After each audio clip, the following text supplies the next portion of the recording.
Isso. Então vamos lá. Grupo Espírita Boa Nova, livro Libertação, capítulo 2, a palestra do instrutor, 4 de setembro de 2021. Os créditos. Xavier Francisco Cândido, Caminho, Verdade e Vida, pelo Espírito Emmanuel, 27ª edição, Rio de Janeiro, FEB, julho de 2006. Xavier Francisco Cândido, Libertação, pelo Espírito André Luiz, 31ª edição, Rio de Janeiro, FEB, julho de 2008.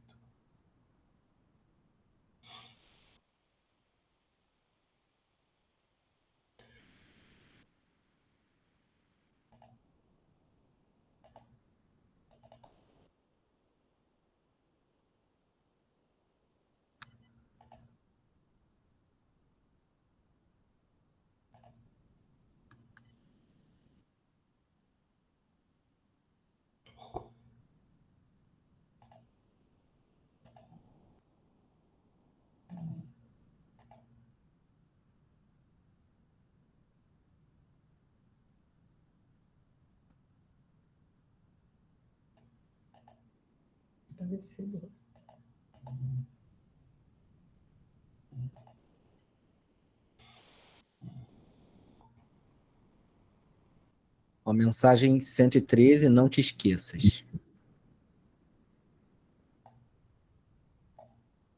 Porque muitos dos judeus, por causa dele, iam e criam em Jesus. João, versículo 12, capítulo 11.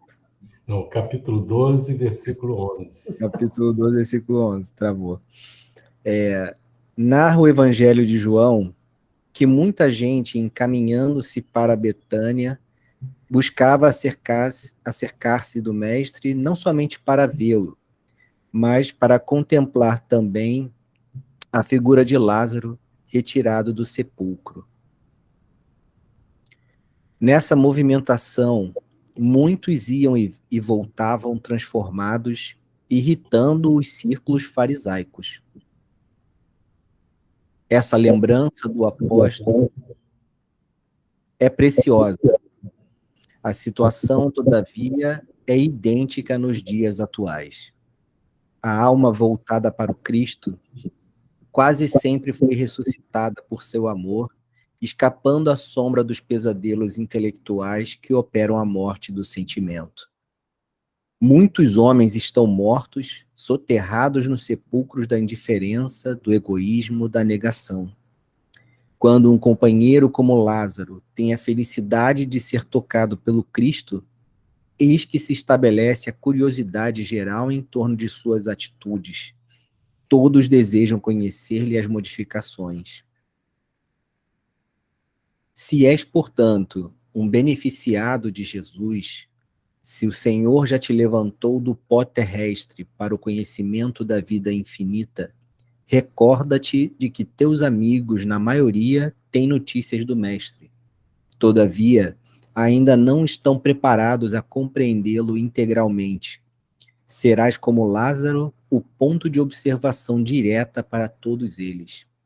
Somente começarão a receber a claridade da crença sincera por ti, reconhecendo o poder de Jesus pela transformação que estejas demonstrando. Se já foste, pois, chamado pelo Senhor da vida, está em tuas mãos continuares nos recintos da morte ou levantares para a edificação dos que te rodeiam. Emmanuel.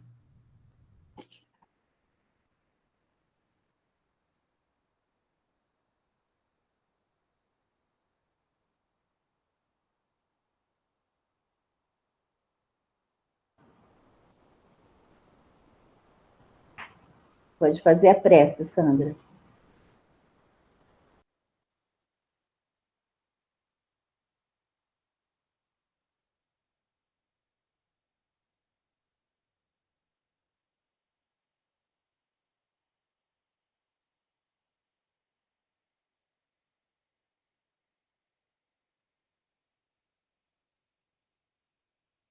Luzia, eu acho que a Sandra não está na sala.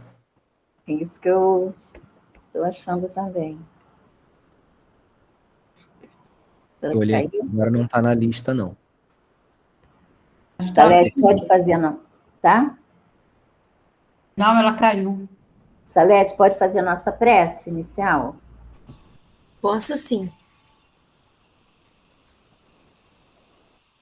Jesus querido, mestre e amigo de todas as horas, muito obrigada, Senhor, pela bênção da oportunidade de estarmos reunidos em busca de tuas lições, que vêm de novo pela doutrina espírita, nos sustentar com base na razão, na compreensão das leis de Deus. Permita, Senhor, que estas horas sejam horas de contato com a instrução que nos apresenta uma forma nova, a tua mensagem, que também possa ser um momento de fortalecimento da nossa fé com base no entendimento dessas lições, que possa ser um instante divino de elevação dos nossos pensamentos, das nossas atitudes, das nossas palavras e ideias, e que esses benefícios, Senhor, que nutrimos nessa hora simples de reunião em torno da tua lição edificante, possa se irradiar para os nossos lares, para os nossos queridos, para as companhias espirituais que atraímos, para aqueles que mencionamos na prece, para a nossa cidade, o nosso país, a terra inteira, Senhor. Fica conosco, abençoa, Jesus, esses momentos de profundo estudo, que devemos agradecer muito, de tantos benefícios, que a sua paz envolva a cada um de nós. Graças a Deus.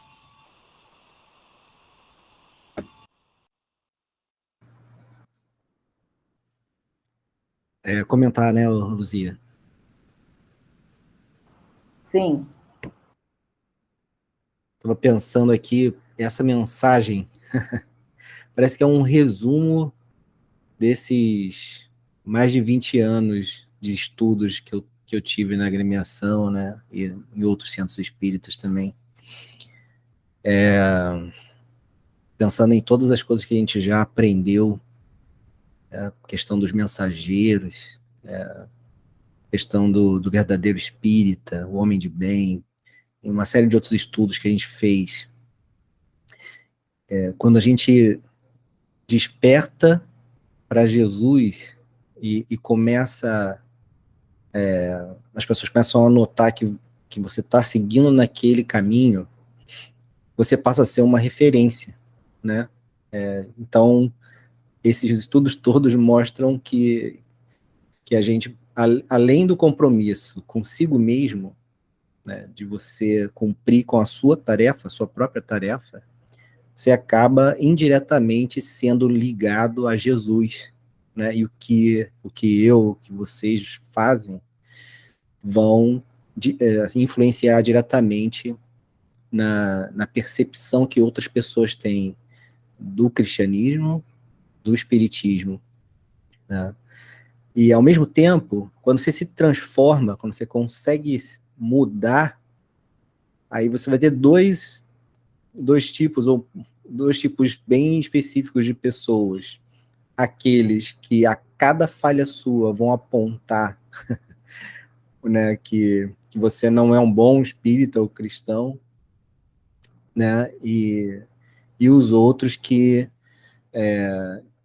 vão te achar louco, né, e vão dizer que você mudou muito e tudo, e tá, ou é fanático e tudo. Então, esses são dois tipos de pessoas que a gente vê muito.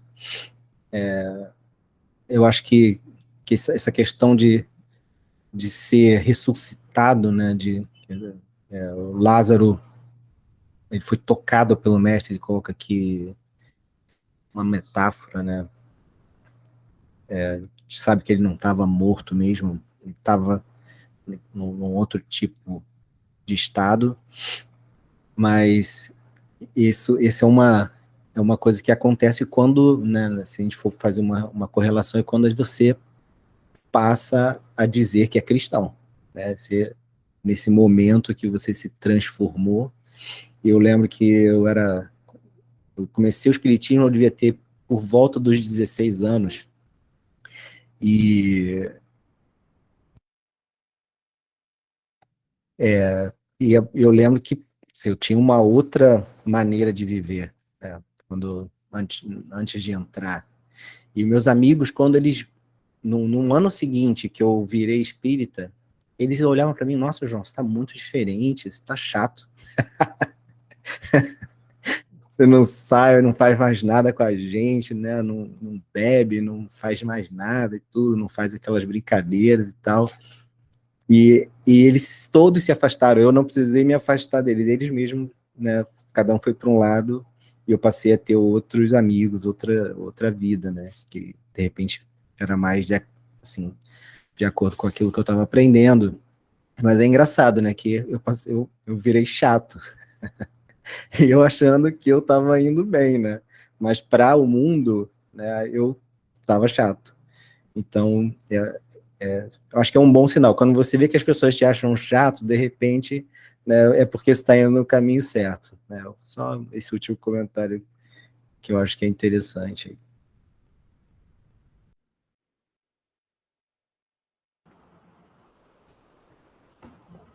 Oi, gente, desculpa, eu precisei receber uma encomenda. Tá, Luzia, desculpa. Ah, sim, sim. Tocou o telefone e eu tive que descer. Tá, a Salete fez a prece, tá? Vou passar o estudo para o Vanderlei conduzir.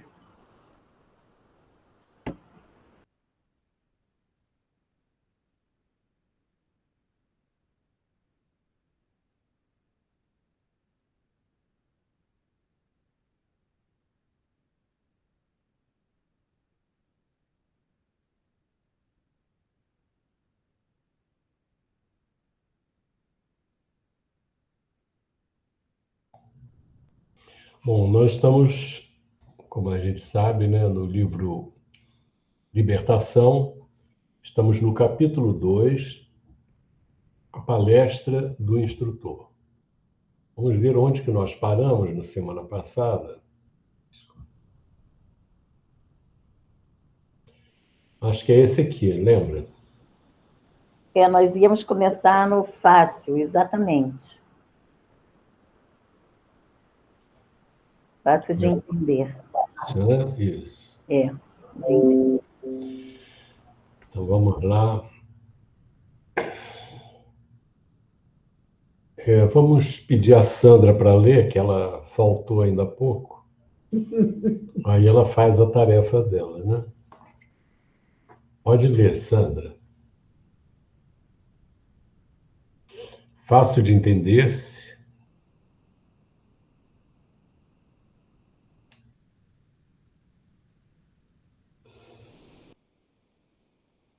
Tá sem som, Sandra. Desculpe, eu esbarrei aqui. Essa fala aí é de alguém que estava lá assistindo a palestra dele, né? Sim. Então, Deixa fácil. eu só voltar atrás aqui, só para a gente ter. É o próprio André Luiz, né? Ele estava achando estranho, né? As pessoas desencarnarem e continuarem naquele estado de perturbação muito grande. E aí ele conclui assim, né? O André Luiz. Vai lá. É fácil de entender-se a jornada evolutiva do homem depois do sepulcro, mas o estacionamento deliberado na crueldade e no ódio além da morte dá para confundir a mente de qualquer. Eu acho que aqui ele estava pensando assim, que como quando a pessoa desencarna, vai para o mundo espiritual, mais ou menos automaticamente fica ciente das coisas, né? E não era esse o espanto dele, né? Eu acho, né? Ele está tomando por base a experiência dele, né? Quando ele chegou lá. Então, continuando. O orientador sorriu, maneiroso, e considerou. Reportamo-nos a espíritos perfeitamente humanos, não obstante desencarnados. E tais perguntas, André, poderiam ser formuladas mesmo na crosta da Terra. Por que razão nós mesmos, antes de acordar a consciência para a revelação divina, nos precipitávamos nas linhas inferiores todos os dias, contrariando espetacularmente a lei? À frente dos olhos, contávamos com o bendito dilúvio de claridade solar jorrando incessante do espaço infinito. Sabíamos que a experiência do corpo correria rápida, que seríamos defrontados pela morte comum a todos, que regressaríamos do mundo carnal pela mesma porta misteriosa através da qual penetráramos nele. No entanto, quantas vezes teremos menoscabado a sabedoria excelsa com atitudes de criminosa indiferença? Ante as sugestões do plano divino que te povoam agora o pensamento, lembras-te de algum tempo passado em que tivesse cogitado sinceramente a própria sublimação? Se desenterrarmos o pretérito, meu caro, encontraremos lamentáveis reminiscências. Não nos compete parar ou desanimar.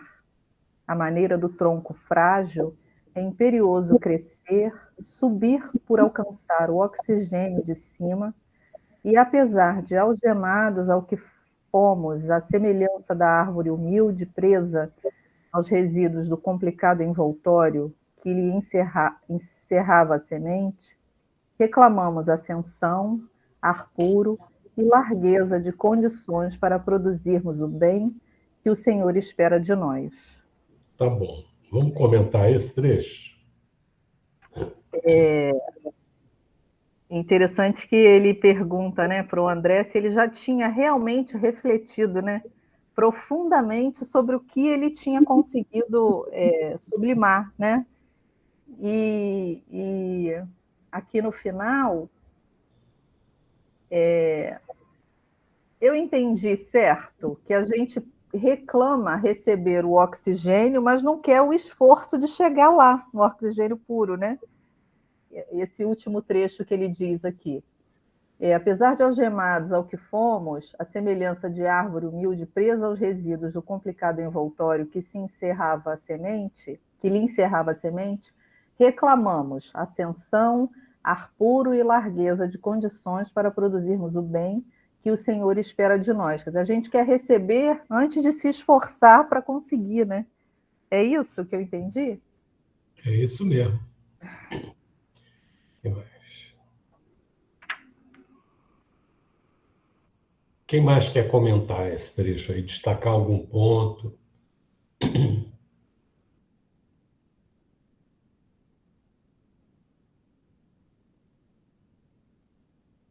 O que vocês observam nesse comentário do André Luiz em relação... Esse aqui ele fala para o André Luiz, né? O Gúbio. Em relação à nossa atitude perante a vida.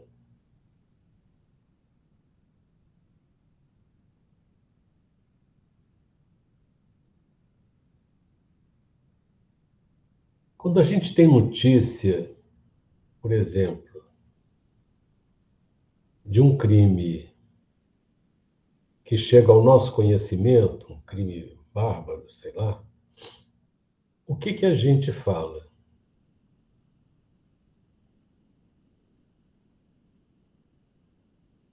Que absurdo. É absurdo, né? Como é que uma pessoa pode fazer isso? Não sabe que está errado? É exatamente isso. É isso. Então, veja só, ele está lá no mundo espiritual se preparando, ouvindo orientações, e essa atitude é uma atitude muito comum a nós. Quer dizer, ele olha, ele fica assim, não é admirado, não, ele fica quase indignado que os espíritos, conhecendo aquilo, tenham aquela atitude. É como a gente faz. Como é que o camarada faz isso? Não sabe que está errado? Como é que pode fazer isso, né? Aqui na vida. Quer dizer, a gente joga sobre o outro aquilo que a gente já enxerga e que não faz, né? Ou pretende não fazer. Mas, por outro lado, nós deixamos de olhar para nós e de ver as coisas que nós, a rigor, se não sabemos, deveríamos saber, mas que ainda repetimos. É interessante isso, né? É como se a gente enxergasse o dever que o outro teria que fazer e que não faz. Quando, na verdade, a postura do Gubbio qual é? Perante esse quadro.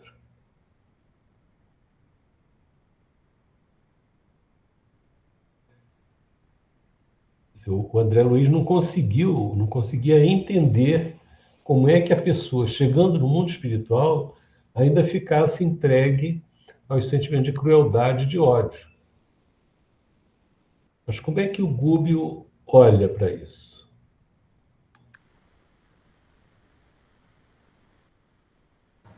Não é porque ele desencarnou que mudou, né?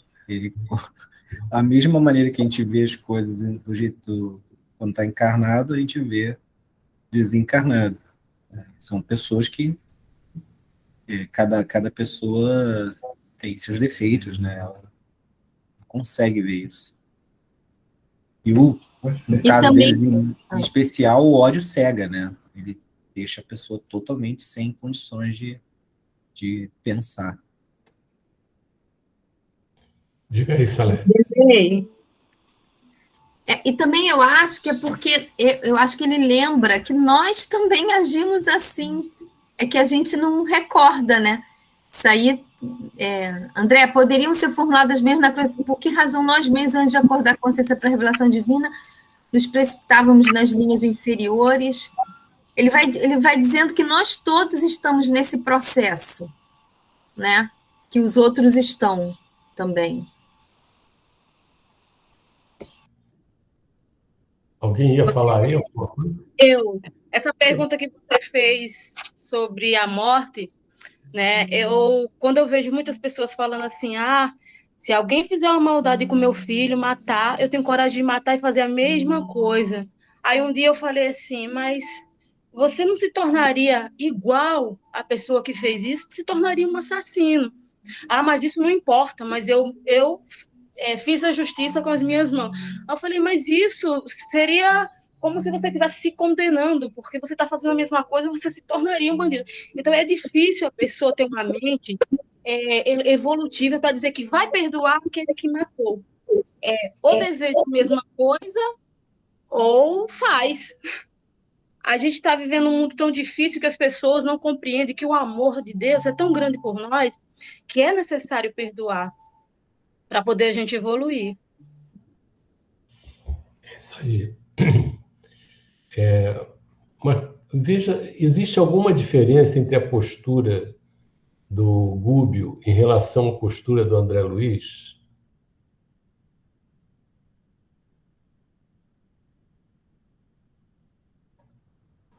Sim, né? Porque o Gubbio está vendo isso como uma coisa natural do ser humano, seja encarnado ou não, né? Quer dizer, O Gubbio não estaria refletindo, ou levando a reflexão, pelo menos que eu vejo isso, ele está refletindo ainda, quando o André até refletir sobre isso. Acho que ele está perguntando para o André Luiz, você não fez nada errado? Você não pensou nada errado, nunca teve uma atitude incorreta? Para e pensa.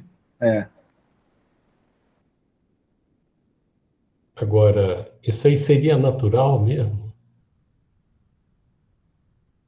O que é? O que seria natural? Essa atitude? A pessoa ter ele considerar que o que os outros estão fazendo é uma coisa natural. Natural para a faixa que estamos, né? Mas seria natural? O que significa? A faixa que nós estamos, nós podemos estar repetindo coisas há muito tempo. Eu acho que o Gúbio está sendo indulgente, está tendo visão. Quer dizer, o André Luiz, que eu estou vendo, o André Luiz está assim, como é que eles não entendem isso? E o Gúbio o que faz? Ele está voltando para dentro dele, né? Que ele se inclui, né? Por que razão nós mesmos não fazíamos diferente? Ele está se colocando no lugar, né, Vanderlei? Ele está puxando para ele, vendo aquilo ali, ao invés da indignação com que eles fazem, ele está procurando ver, poxa, olhando para dentro de si, né? E está chamando, fazendo o André Luiz refletir da mesma forma, né? Porque é interessante que se a gente ficar nessa postura, eu vejo o seguinte, nós reclamamos de muita coisa no mundo, nós enxergamos muitos erros dos outros, principalmente das pessoas públicas. Isso não quer dizer que a gente deve aplaudir o que eles fazem. Mas é interessante que a gente reflita no que nós fazemos, né?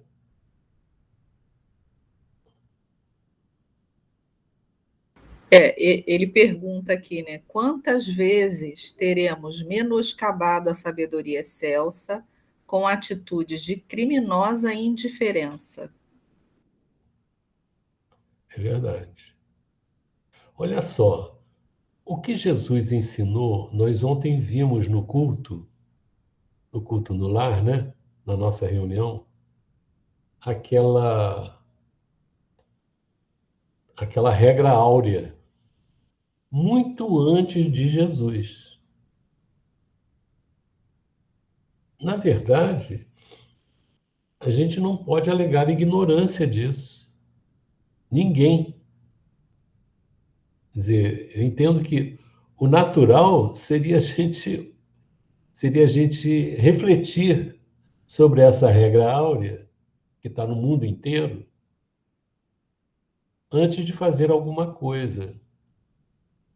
Mas nós agimos por impulso, aquele impulso que repete as atitudes anteriores. Então, é um momento igual a colocação da Lucidalva, né? A pessoa age por reação. Não, ele fez isso com meu filho, então vou matá-lo também. Olha, está na idade da pedra moral, né? A pessoa pode ter até vontade de fazer isso. Isso é compreensível, porque ela viveu séculos, milênios fazendo isso. Olho por olho, dente por dente.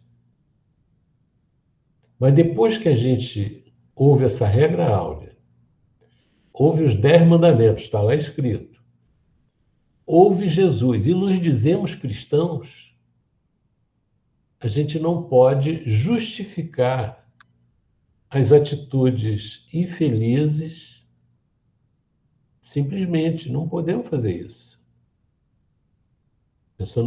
E ainda chamar de justiça o que está fazendo. É uma incompreensão muito grande, né? Vou fazer que nem o André Luiz. Como é que esse pessoal não entende essas coisas, né? Mas nós temos muita coisa que a gente já sabe e que a gente ainda não renovou dentro da nossa vida, né? E às vezes até a gente não faz, não vai por vias de fato, mas no nosso pensamento, dentro da gente, a gente está bombardeando a pessoa, né? É verdade. E às vezes isso acompanha a vida toda, né? Mas antes isso do que fazer. É um passo adiante, né? Legal isso.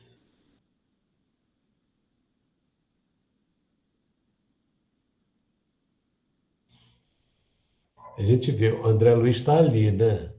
A gente recorda quando ele foi lá visitar a família dele, como é que ele se sentiu. Apesar de ter ouvido preces, instruções muito boas lá em nosso lar, quando ele foi para a casa dele, viu a esposa dele casada e repelindo o nome dele na casa, ele ficou. Depois ele entendeu por que eles não estavam deixando ele ir lá, né? Porque se ele fosse antes, ele ia sucumbir. Então, quando ele tinha um certo nível de conhecimento, de aprendizado, falou, agora você vai lá ver a sua família. Foi entregue a ele a responsabilidade de como agir, né? A primeira reação foi horrível, que ele não esperava aquilo. Ele esperava que estava todo mundo chorando, saudade dele, né? Ela já estava casada, né, com outro. O que não tem nada de errado por parte dela, né? Ela tocou a vida dela. E por aí vai. Então, quer dizer, mesmo assim, ele ficou indignado, né? Mas depois ele lembrou das orientações e tudo e modificou. Então, ele está num processo de transformação. Legal, né? Olha o que ele vai dizer agora. O Pedro está aí? Vanderlei, ele está novamente dirigindo, ele está levando a Miriam no trabalho. Pediu até para eu avisar, tá? Ele está participando, mas não dá para ler. Tá bom, tá legal, tá justificado. Tudo Ele que a mandou mãe... mensagem agora para mim, mãe. Se o Vanderlei me chamar para ler, tu avisa. Viu? Ele está com a consciência pesada, ele está sabendo que eu vou chamar, né? Tá bom. Então vai a mãe mesmo, não vai o filho, vai a mãe. Diga aí, Luzia. Aonde que nós paramos? Que eu fui olhar no livro, eu me perdi. A argumentação de Gúbio. A argumentação de Gúbio era bela e sugestiva.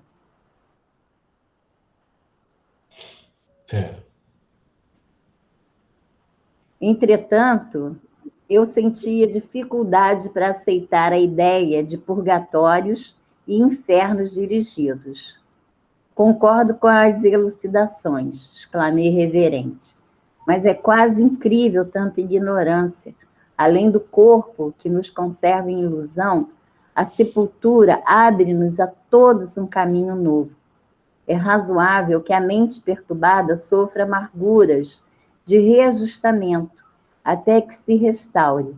Todavia, apropriar-se um espírito desencarnado de certos setores do caminho, como se fora dele senhor absoluto, para perpetuar sua tirania, é observação que me escapava.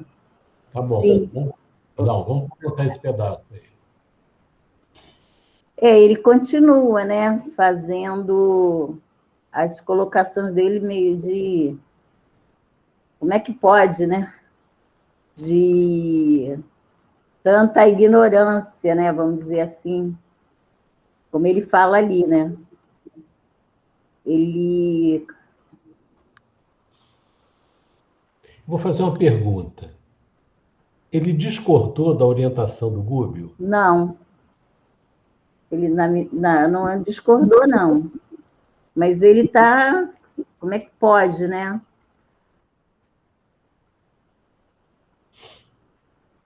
O que ele estava sentindo? Ele continua indignado, né?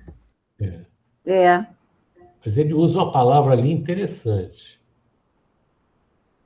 A argumentação de Gúbio era bela e sugestiva. Ele concordou com ele. Isso. Entretanto, eu sentia dificuldades para aceitar a ideia de purgatórios e infernos dirigidos. Quer dizer, ele encontrava dificuldades dele, íntimas, de aceitar aquela realidade que estava ali. Ele é a realidade. Mas ele concordou com o Gúbio. Ele achou que ele estava certo.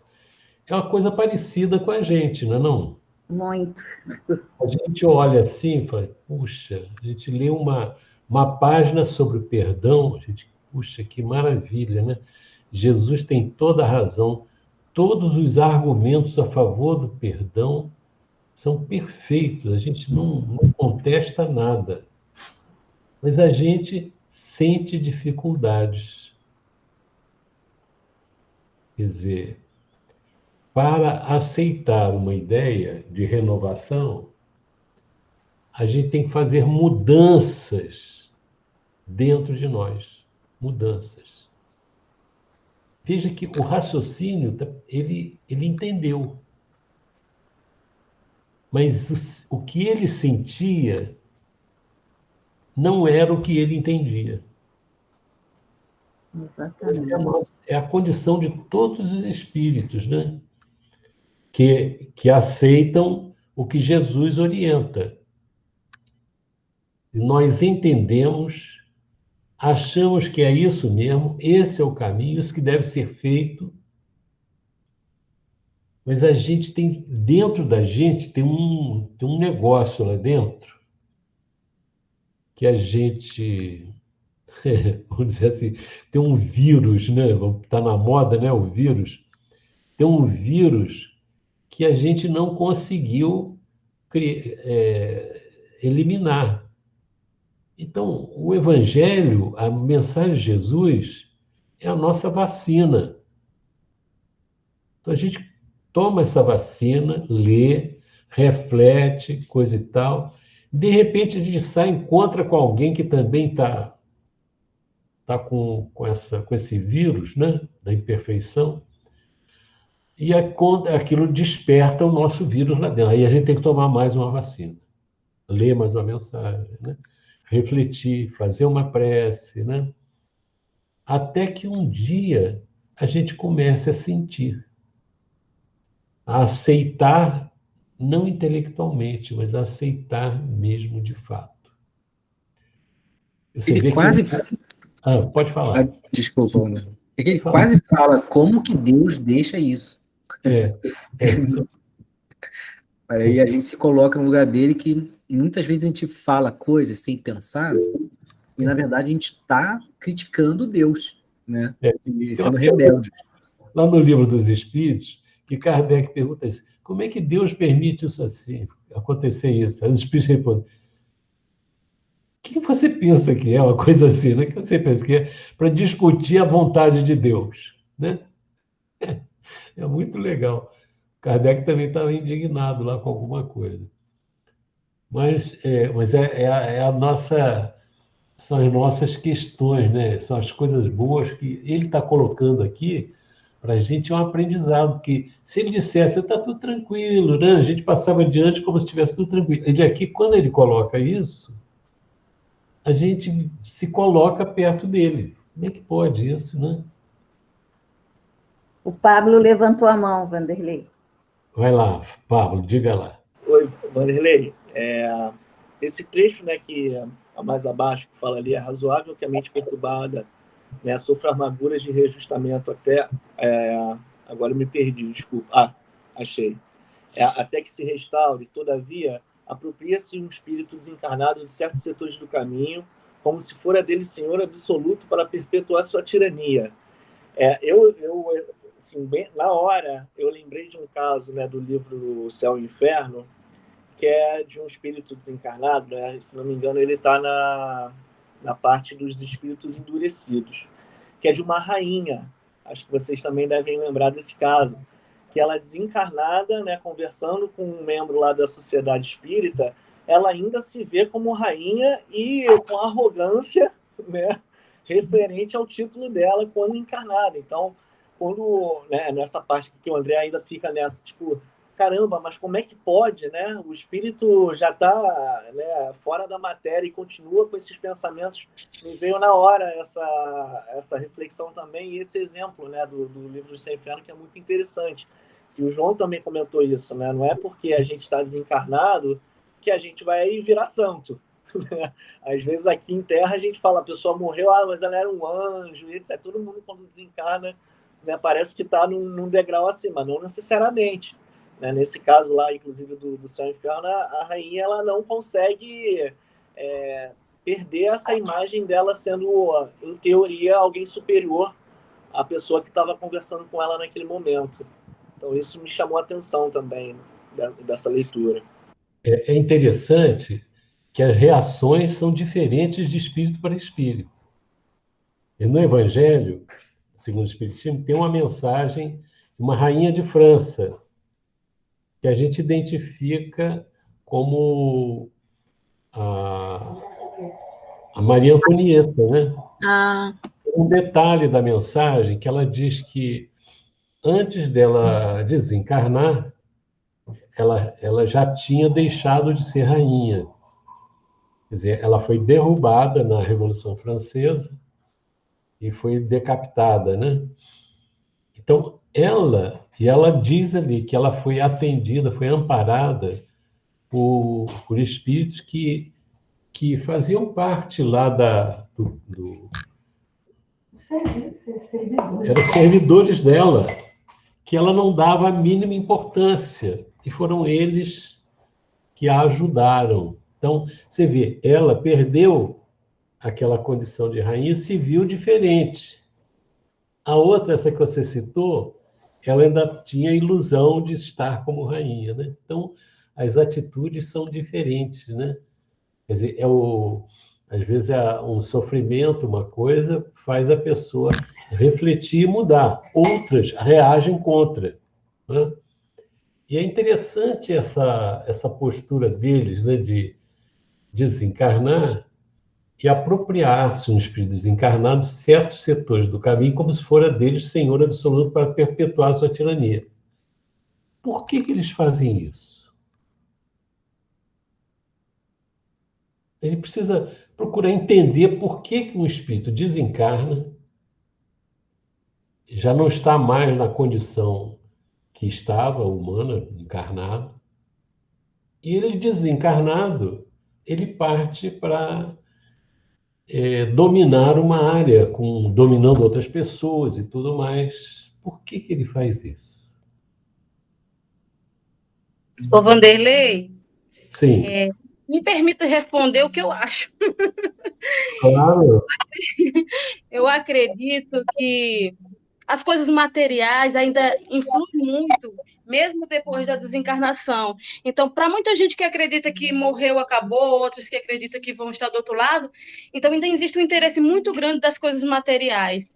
Então, tanto aqui quanto lá, reflete isso na mente deles, e por isso eles acham que ainda têm o poder para conseguir manifestar toda essa mente diabólica das coisas, né? De querer ter tudo o que tinha aqui na Terra no mundo espiritual.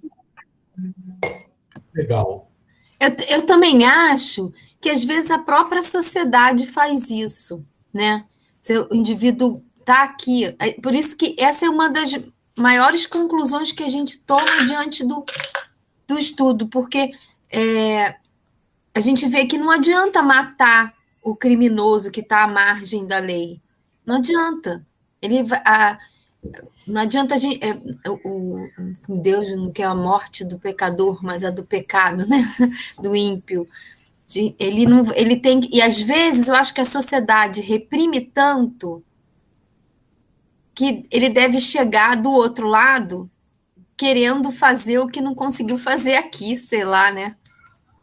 Ou continuando as próprias más tendências do outro lado, se não houve renovação, né? Se não houve esse despertamento como houve com Lázaro. Agora, pode falar. eu estou aqui pensando por que ele mantém ainda? É porque se ele não despertar, porque não é coisa, não é um passe, a mudança ela não é um passe de mágica. A transformação do espírito ela não se dá assim no passe de mágica. É um processo de transformação e grande. E, então, o fato dele desencarnar não quer dizer que ele mudou. Se ele leva para o mundo espiritual aquilo que ele era aqui na Terra. Se ele continua sendo apegado, se ele continua envolvido com orgulho, com egoísmo, né? E o orgulho o aprisiona isso, ele carrega isso para o mundo espiritual. Por isso que ele mantém lá a mesma coisa que ele faz aqui.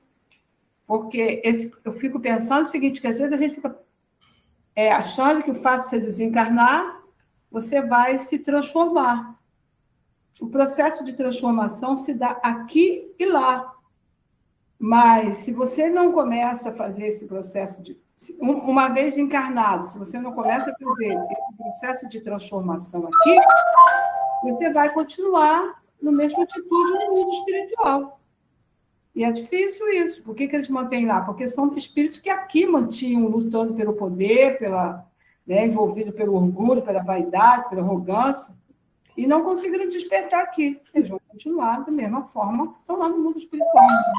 Transformação mágica. Pelo menos é o que me veio à mente. Me diga uma coisa. Tudo que vocês estão falando está muito bom. Eu vou perguntar uma coisa. Por que aqui a vida, nós aqui na vida física, a vida corpórea, nós estamos aqui, qual é o objetivo da nossa vida aqui? É conquistar os valores espirituais, não é isso? O que atrapalha isso? O interesse pessoal. Sim, o interesse pessoal é uma resposta legal. Mas qual é o interesse pessoal que atrapalha isso? Eu ia comentar, Vanelli, que são os nossos próprios instintos. Vejo que é algo que ainda está enraizado em nós e que, de novo, até lembrando das últimas palestras, se a gente não transformar nossos instintos em sentimentos, dificilmente nós vamos mudar. E aí até a Salete comentou, a Sônia também, e eu ia também até levantar a mão para comentar que justamente as pessoas que, por exemplo, estão em presídios ou em situação de rua, ou crianças que estão de alguma forma em uma situação de vulnerabilidade, se elas não conhecem nenhum sentimento de carinho, de amor, de acolhimento, como que esses espíritos vão mudar? Se eles só conhecem um lado da moeda, que são o lado dos instintos, do egoísmo, do orgulho. Então, não sei se eu respondi tua pergunta, Vanderlei, mas eu pensei direto nos instintos. Queria também tua resposta aí com relação a isso, que eu estou curioso. Tá legal. Eu também não tenho resposta, mas vamos pensando. Vocês acham que esse pessoal que vive na rua, que rouba alguma coisinha, que mata por algum motivo assim, é que domina essas colônias espirituais? Está longe. Está longe, né? Está longe. São pessoas ignorantes? Não. Não. São pessoas espíritos muito inteligentes. Mas eu volto para aquela pergunta. Isso tudo está certo. Vocês falaram, está tudo ok. É o instinto, é o interesse pessoal. Qual é o que a gente se interessa aqui na Terra que impede de nós desenvolvermos as qualidades morais, as virtudes? O que essa Terra tem que dificulta a gente reencarna para desenvolver essas virtudes, desenvolver o espírito, a visão espiritual. O que essa Terra tem que impede da gente ir buscar essas questões? Não entendi nada. O que a Terra tem? A Terra, o planeta Terra, o que a nossa sociedade tem, o que o mundo tem que nos afasta disso? É o egoísmo? Eu acredito que é a verdade. Eu acredito que é a verdade. Peraí, Lucidalva, não aguenta aí. Deixa a Sônia terminar. Fala aí, Sônia. Penso que quem domina ainda a nossa Terra é o orgulho e o egoísmo. É o interesse pessoal inferior que nos aprisiona ainda as questões. Vocês estão muito filosóficos. Mas vamos lá, Lucidalva, fala lá. Então, Vanderlei, eu acho que é a vaidade, porque o mundo oferece tantas coisas que tira todos os jovens do foco da uma vida melhor, uma vida espiritual, que a gente procura a vida espiritual. Aí, quando aparece a vaidade e as coisas que o mundo oferece, isso vai desviando a maioria das pessoas para o outro lado. Você acha que o mundo oferece isso para todo mundo? Oferece, mas só aqueles que não querem participar disso é que conseguem sair disso aí. Tá. Agora, me diga uma coisa aí, para todo mundo aí. O que o mundo não oferece, mas tem, e que a gente vai buscar, que desperta o nosso interesse? Como é a pergunta? O que o mundo tem que ele não nos oferece, porque não dá para todo mundo. E a gente parte porque nós temos interesse naquelas coisas. E a pessoa parte para conquistar aquilo. Ai, Wanderlei, é tanta coisa, mas enfim. Tem um livro, acho que é do Divaldo, Wanderlei, que ele fala do teste tríplice, né, que os espíritos desse tipo de região, que eles testam a pessoa no dinheiro, no poder e no sexo. Né? Então, são esses prazeres que a gente tem, então a gente busca isso. Eu converso com a Lourdinha às vezes e falo assim, puxa, o mundo espiritual deve ser bem legal, mas eu adoro a Terra aqui. É engraçado, é uma coisa que a gente não conhece, não entende muito bem, né, enquanto está encarnado. Então, a Terra tem esses prazeres, a gente tem o corpo, e pode buscar os prazeres e satisfação, né, nisso, né? Isso é o que eu estava pensando. Por exemplo, o poder é para todo mundo? Às vezes por exemplo, eu estava vendo um filme, um presídio, e tinha um cara que não queria sair, porque ele dominava lá dentro. Então cada um pode ter um tipo de poder, né, que em determinado aspecto. Ali na rua, às vezes, o mendigo aqui de baixo, ele toma conta da marquise. Ninguém pode dormir lá. Então ele tem um certo poder ali pelo... Mas, enfim, eu acho que não é isso que você quer responder. Mas olha só, o poder no mundo não é para todo mundo, né? O poder é disputado a ferro e fogo. O camarada vende a alma para alcançar o poder. E se ele quiser, ele vende até a alma dos outros também. Não é isso? A riqueza abre muitas portas para a pessoa. A pessoa parte para aquilo ali. Essas coisas que o mundo tem e que a pessoa se identifica, aquilo que Jesus falou. Onde está o tesouro, aí está o seu coração, não é isso? O tesouro é o quê? É o que a gente dá valor. Então, se a gente está na Terra, nós não estamos aqui para conquistar os valores da Terra. Esse não é o objetivo da nossa encarnação. A gente pode até ter, mas não é o objetivo. O objetivo é desenvolver os tesouros da alma. Agora, quando eu dou valor às coisas da Terra, o dinheiro, a riqueza, a fama, o poder, tudo isso, eu me desvio, eu esqueço de desenvolver as coisas da alma. Tá certo? Então, isso é que me afasta. Esse interesse, vocês falaram certo, é interesse pessoal, mas vamos concretizar esse interesse pessoal? Eu tenho interesse em quê? Tenho interesse em ter, se não ter uma fortuna, eu não ganhar numa loteria para fazer o bem para todo mundo, né? Que a gente é muito caridoso. Então, a gente faz essas coisas, essas negociações com a consciência, né? Então, a gente vai caminhando nessa direção. Esse foco, se você tem $1 bilhão em ações divididas profissionalmente por especialistas, o que você vai fazer? Você tem que acompanhar aquilo ali. Cada dia que você deixa de acompanhar, você pode perder milhões ou pode ganhar milhões se acompanhar. Então, a sua atenção está voltada só para aquilo ali. Quando você desencarna,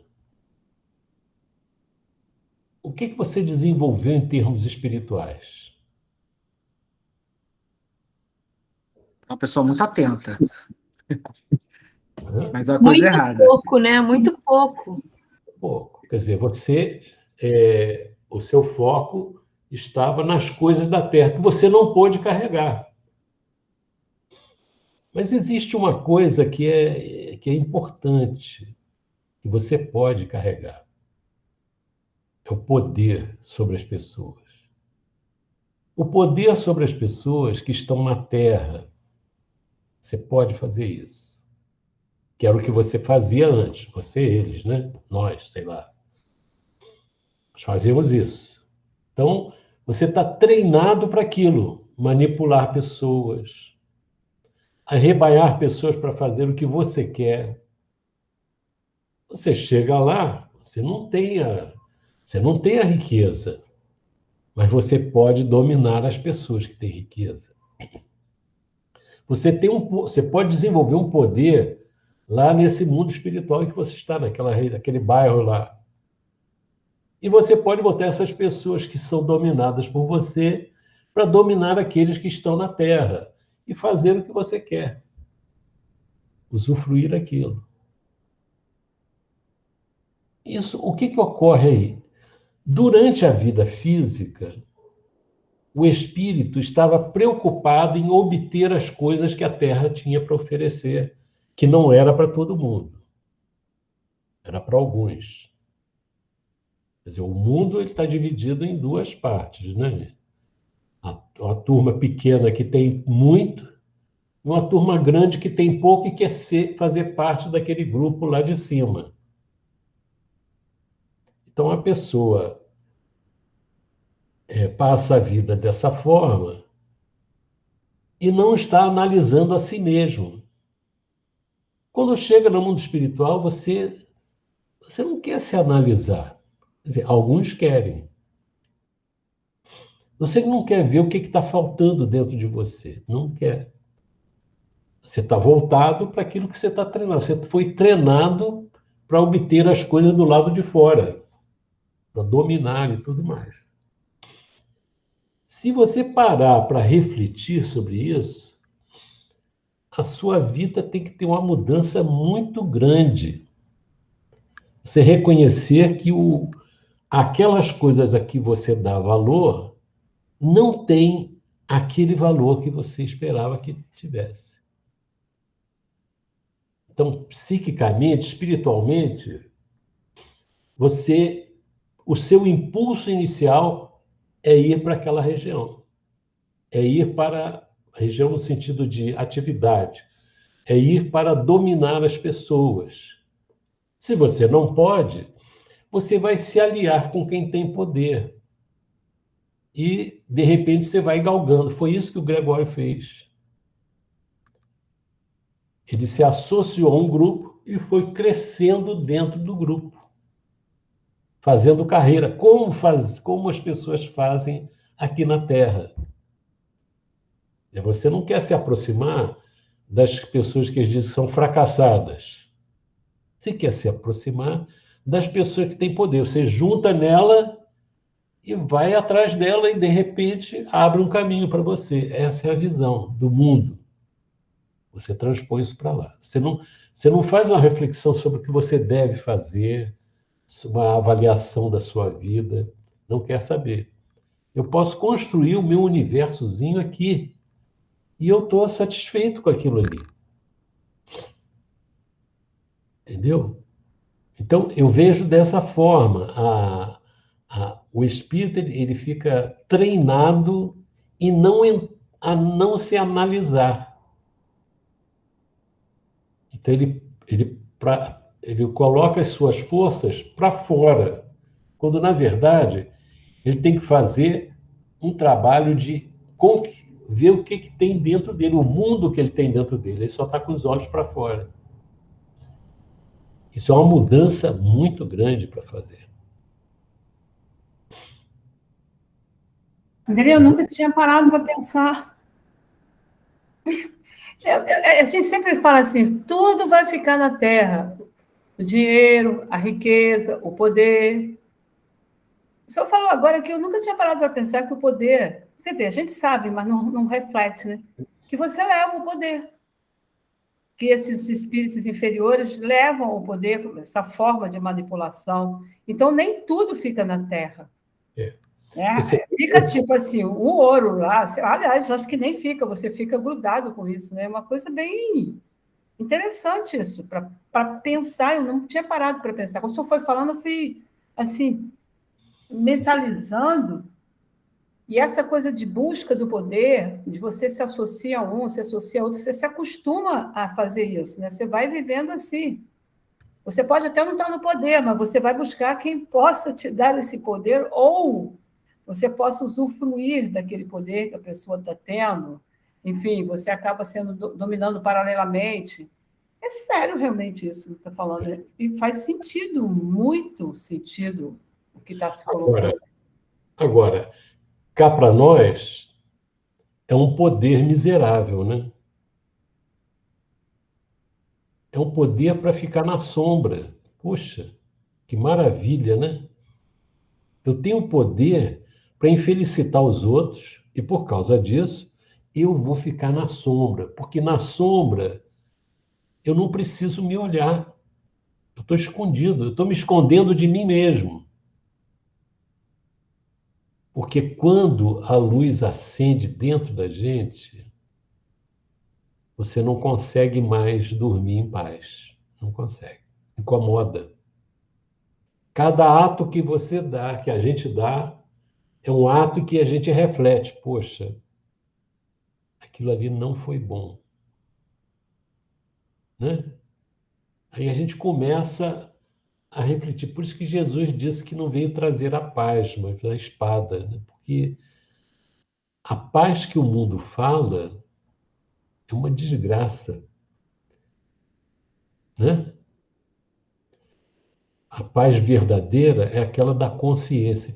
Para a gente limpar a nossa alma dos nossos equívocos da consciência, só equívoco da consciência, não, equívocos em relação ao que a consciência diz. Só Deus mesmo para administrar isso para a gente fazer. E mesmo com essa misericórdia de Deus que nos permite o esquecimento, para que a gente possa ir limpando essa área devagar, não precisa ser devagar, precisa ser constante. Só Deus mesmo. E a gente não aproveita. A gente despreza isso.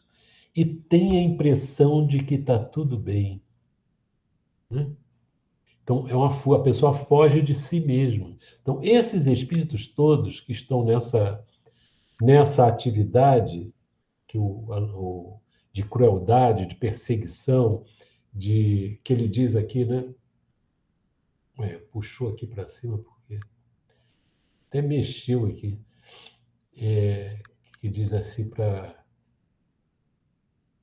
que ele fala, como se fora deles Senhor absoluto para perpetuar sua tirania. A tirania é a busca de poder sobre os outros. Mas eles não têm nenhum poder sobre eles mesmos. Quer dizer, eu estou falando eles, nós não sabemos por onde nós andamos. Graças a Deus nós não sabemos. Que a gente não aguentaria, né? Como diz o próprio Google, faz referência a isso. Quando eles vão descendo lá, né? O Google fala para ele, eu já estou acostumado com isso aqui, eu já conheço bem. Vocês ainda não estão, porque vocês são recentes no mundo espiritual, vocês não se lembram. Olha só. Então, é muito interessante a gente ver por que esses espíritos permanecem, estão fugindo deles mesmos. Não estão fugindo de Deus, não. De Deus ninguém foge. Estão fugindo deles mesmos. É impressionante isso. Vamos continuar. Tem alguém querendo comentar alguma coisa? O Vanderlei, então, o raciocínio que eu estava tendo estava errado, que às vezes a pessoa não tem nada aqui, vai para o mundo espiritual e quer empregar esforços no sentido do que ela não teve êxito aqui, né? Uma perseguição, ou ter poder. Na verdade, engraçado que eu lembrei até uma vez, num diálogo que eu tive, em determinada situação com a criança da comunidade, né? E disse assim, puxa, quando... Tá vendo? O dono... melhor não falar essas coisas, não. Mas, enfim, sempre coloca aquela coisa do poder daqui, né? A pessoa ficou bem, tá vendo? Tem isso, tem aquilo, mas o que adiantou? Agora ela desencarnou, deixou tudo aqui. Ah, mas ele era o dono de tudo. Quer dizer, realmente, quer dizer, a pessoa passa para o outro lado ainda com essa ilusão de poder, né? É isso aí.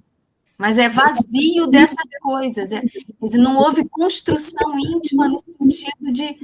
E a gente vai para o outro lado vazio também das conquistas realmente importantes para a nossa caminhada, né? Já podiam acontecer aqui. Não é uma coisa para depois, elas já devem começar agora, na Terra, né? Ô, Vanderlei, o Oi. pior é isso que a Salé está falando, com todo sentido. E ainda deixa a herança que muitos vão se matar por causa disso, por causa da herança que ficou. É isso aí. Agora, a gente vê o seguinte, quem é a pessoa mais poderosa do nosso planeta? Jesus. Jesus. Né? E ele mostra para a gente, ele é um modelo de poder para ser seguido. Aí a gente vai escolher como modelo aquele que ganhou uma fortuna. Meu Deus do céu. É dar muito valor para a fortuna. As pessoas vão embora, desencarnam, e o ouro fica aqui. As joias preciosas ficam aqui. Né? Agora, Jesus está trazendo para a gente um poder sobre nós mesmos, que desenvolve a possibilidade de, como ele fez, curou cego, curou paralítico. Esse pessoal tem o poder de fazer o outro ficar cego, tem o poder de fazer o outro ficar paralítico, tem o poder de destruir o outro fisicamente, tem o poder de quê? De destruição.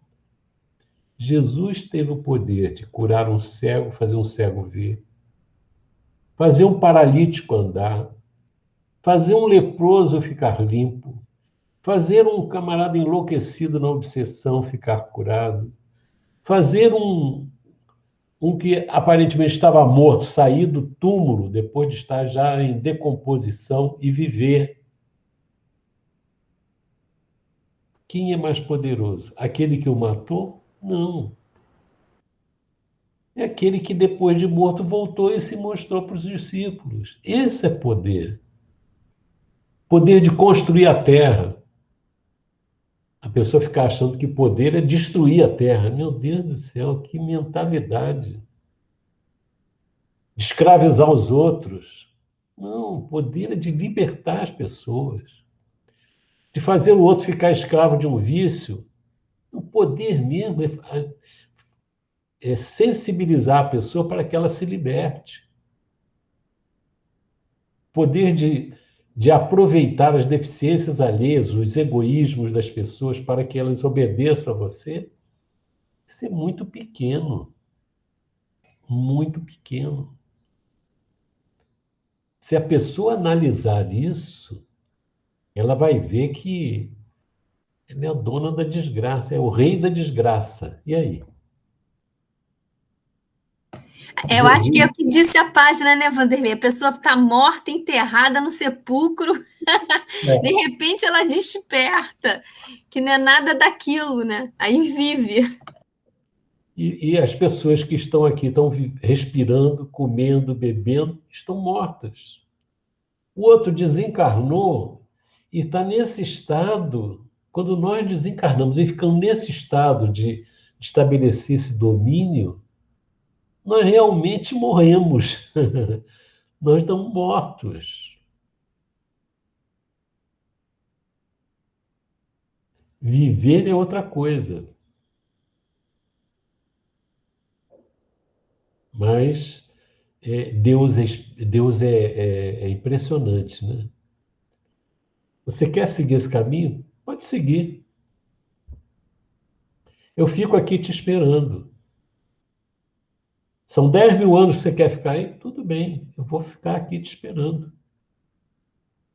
Porque vai chegar uma hora que você vai cansar disso. Vai chegar uma hora e é verdade.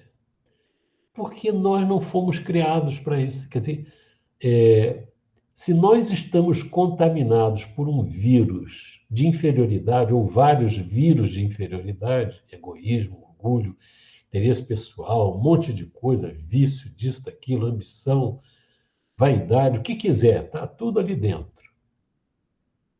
Mas tem uma coisa dentro de nós que nunca morre, que é o amor. Não é o amor de Deus que vai entrar na gente, não. Ele já está dentro da gente. Então, quando nós cansarmos do egoísmo, nos desiludirmos desse poder ridículo, dessa tirania ridícula, a gente vai voltar, igual o filho pródigo. A gente volta. E o pai vai estar com os braços abertos esperando a gente. Há muito tempo esperando a gente. Então é perfeito, quer dizer, Deus é perfeito. É perfeito pelo que ele fez, pelas condições de vida que ele nos legou. Pela sabedoria dele de nos entender, de nos dar a liberdade, de nos amar e nos educar, porque ele não vai ficar assistindo a nossa queda impassível. Ele vai nos educar, vai dar as condições de educação. Agora, a vitória é nossa. Não é de quem disse para a gente. A nossa renovação, nós podemos até dizer que é a vitória do Cristo, mas é uma vitória nossa, porque fomos nós que entendemos e caminhamos nessa direção.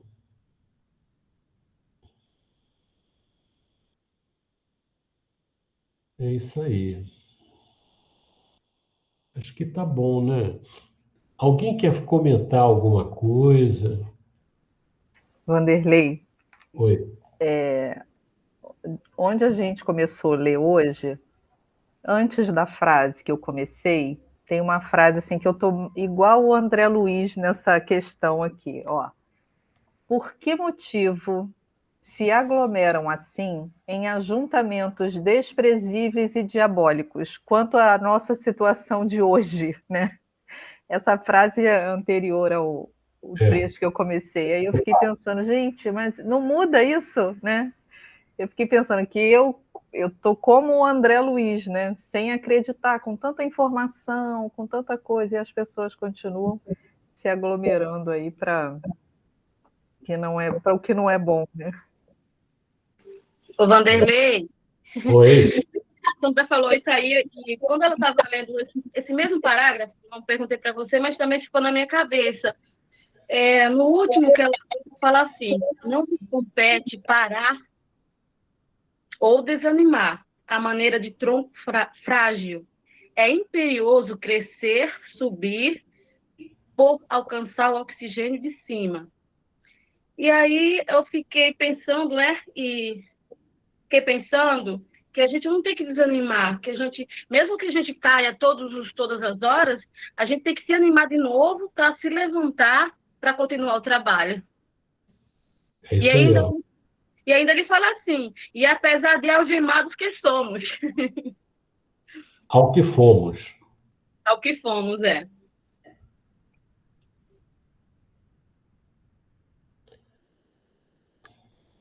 Eu estava rindo muito, assim, mas de nervoso, né? Porque a gente, você refletindo aqui, puxa vida, isso tudo a gente já sentiu. Agora, o tempo todo a gente deve ficar perguntando se o que é que está dentro da gente mesmo, né?